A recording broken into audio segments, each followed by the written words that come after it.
Söyle Turna. Söyle güzelim. Hayvanları yemledin mi? Hayvanları yemlemişim. Yemlemişim Turnam. Kürünlere su doldurmuşam. Bostana su aktarmışam. Hiç gözün arkada kalmaz. Eyvallah.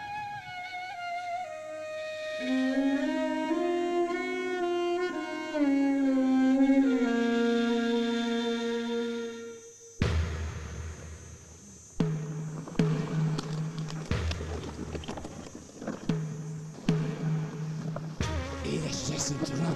Bir gün 100.000 yaşına geldiğimizde bu dağlar sırtımızı tarayacak Turnam.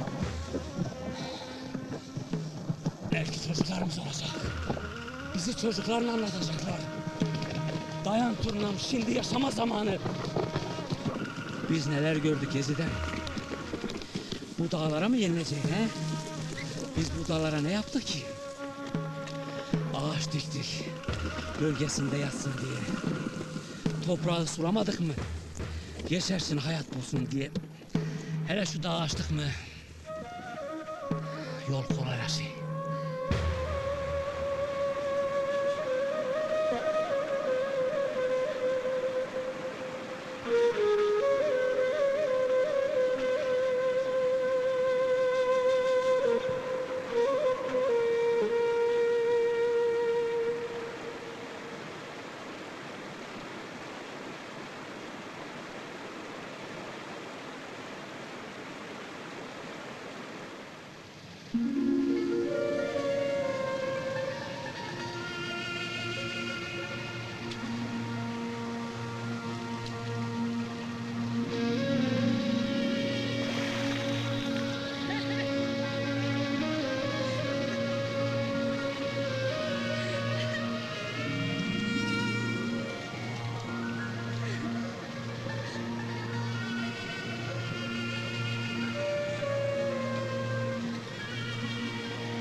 Nesine?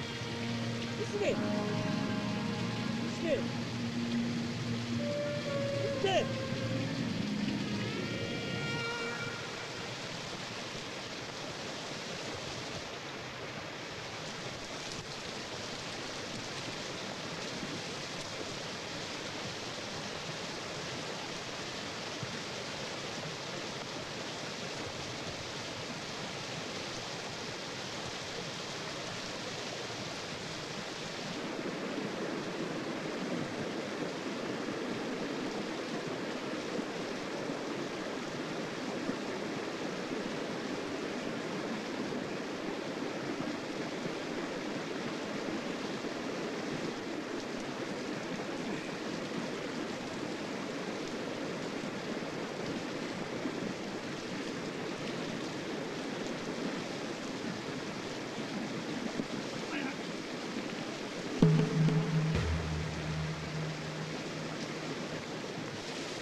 sürdürelim.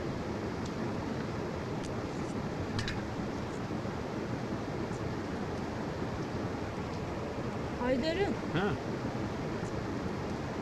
Ha. şu iskayası yok mu? Bu çadırı kurmuşuz buralı, aklıma takılıyor. Niye ki? Ne bileyim, sanki üstüme doğru geliyor. Sanki hep bana bakıyor. Gezide. O üst kayasını öyle sıradan bir kaya belleme. Ben de sağa söyleyemem ama hep düşünür dururum.